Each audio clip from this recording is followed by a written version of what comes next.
Hello, we left off on chapter 4, so we're starting chapter 5, and we're talked about what the hard time he was having with segregation and not knowing the language and not feeling like he belonged with his teammates. So we're going to see if there's any change for him and any more success in chapters 5 and 6. So Roberto Clemente, chapter 5, is called Home and Away.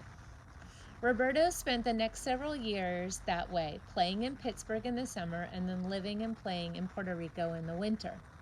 Slowly, Roberto became more comfortable in Pittsburgh, and little by little his English did improve.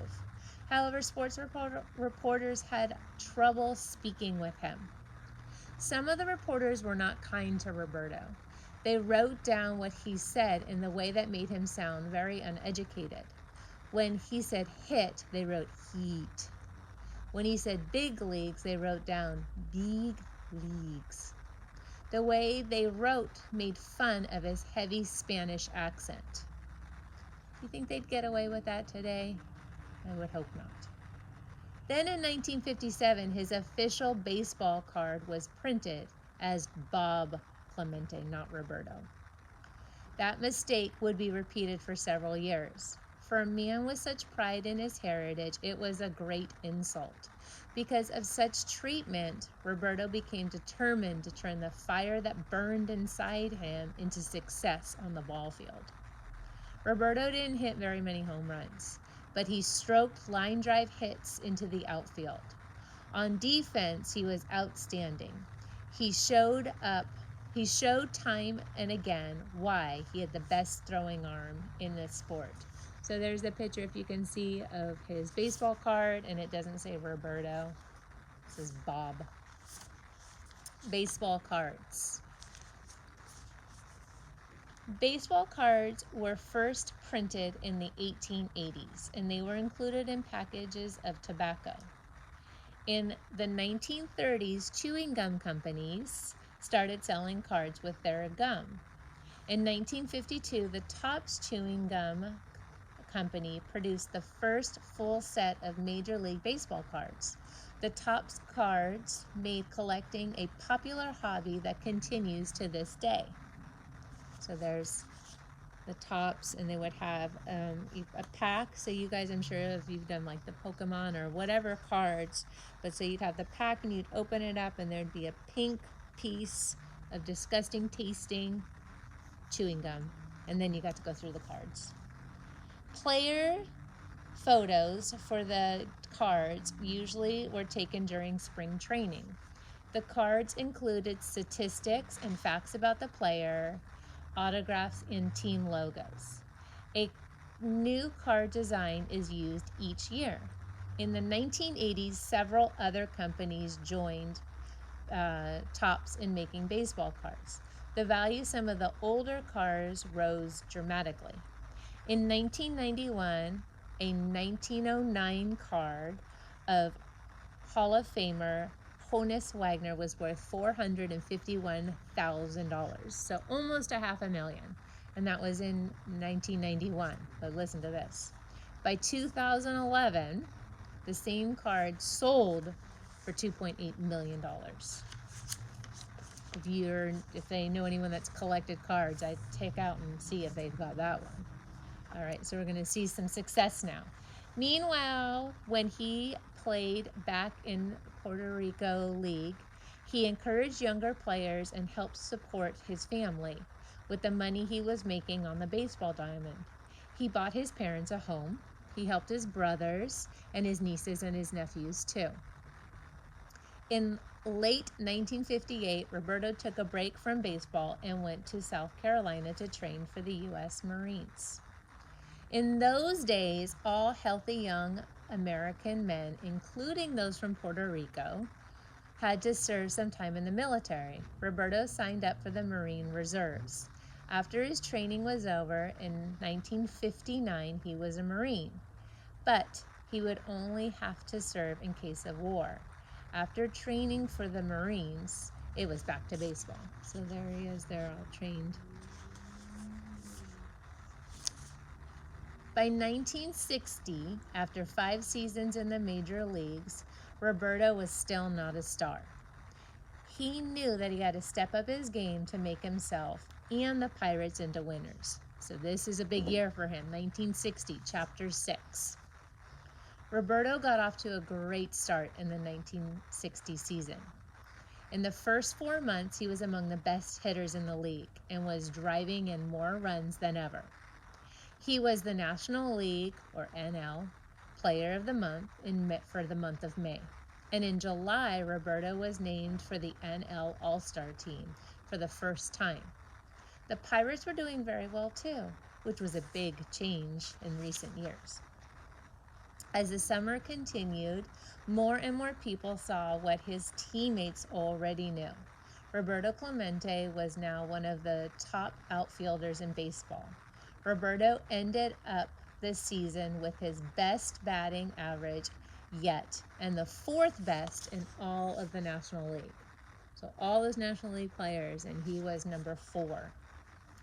He also led the Pirates with 94 runs batted in and set a new career high with 16 home runs. On September 25th, the Pirates clinched the NL championship. That put them in the World Series for the first time in 33 years. Luisa Clemente and Roberto's brother, Mateo, flew up to Pittsburgh to watch Roberto play in the World Series. Roberto's father, Melchor, was afraid of flying, so he stayed home in Carolina and listened to his son's game on the radio. I bet you guys know people that would be too afraid to fly. I think that's just a fear some people have, and it's hard to get over that fear. So at least he had the time that he could listen to it on the radio. Along with baseball fans everywhere, Melchor heard one of the most exciting World Series ever. The powerful New York Yankees, the American League champions, boasted a lineup of sluggers, including Mickey Mantle, Yogi Berra, and Roger Maris. Those are all Hall of Famers. That's an amazing baseball team right there. In one World Series game, they beat the Pittsburgh 16-3. In another, 12-0. After 6 games, the Pirates had scored 17 runs while the Yankees had piled up, 46. However, the Pirates still managed to win 3 of those games. So World Series is out of 7 games, so they've won 3, so it's going to come down to that 7th game. So here's in the 7th game, it's going to decide it all. Roberto had at least 1 hit in each of the first 6 games. He played spectacular defense, making several key throws. Game 7 of the 1960 World Series was one of the most memorable ever. The Pirates trailed 7-4, going into the bottom of the 8th inning, but they rallied and scored 5 runs to take a 9-7 lead. Can you imagine how exciting that would have been? So this is the World Series. The World Series is usually played in late October at the end of the regular Major League Baseball season. It is a 7-game series between the champions of the American League and National League. The first team to win 4 games is the World Series champion. The first World Series was played in 1903 between the Boston Americans, later called the Boston Red Sox, and the Pittsburgh Pirates. Boston won. The World Series has been played every year except 1904. Now that makes me wonder, and kind of sad, in 2020, are we going to have a World Series? Because as you know, we have not started baseball yet. So only one other time in 1904, when the New York Giants refused to play, and in 1994, when all the major league players were on strike. So 2 times. I wonder what's going to happen for 2020. Over the past 110 years, the New York Yankees have won 27 World Series, the most by any team. So here we go. We're going to find out what happens here. Roberto knocked in 1 run to rally and scored another. Then the Yankees came back to tie the score in the top of the 9th. Man, this would have been an exciting game to watch. The first batter of the bottom of the 9th was Pirates second baseman Bill Mazeroski. He hit a home run to left field to make the Pirates winners 10-9. It was the first time that a last inning home run had ever won a World Series. Pittsburgh's fans celebrated into the night. Ooh, that would have been such an exciting game. For the first time since coming to United States, Roberto was a baseball champion. He was very happy to share the win with his teammates and his family. But after the season was over, the 1960 National League Most Valuable Player was announced after voting by a national group of baseball writers. The winner was Roberto's teammate, shortstop Dick Groat. So Roberto didn't get it. His teammate did. Roberto finished 8th. Even though he felt he had a better season than several of the players who finished ahead of him, he was very hurt by not being selected higher.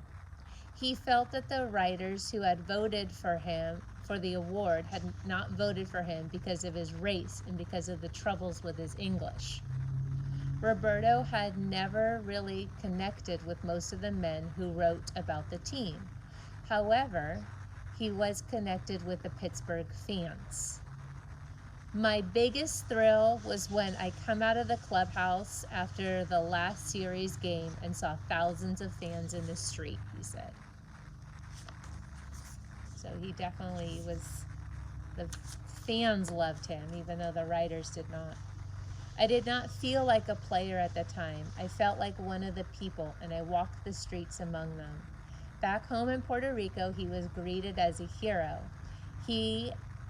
But he always remembered how the MVP vote had made him feel. So we're going to see what happens if maybe the following year if he gets an MVP vote, what happens in his life after that. So stay tuned for chapters 7 and 8. They are coming up next. Thank you.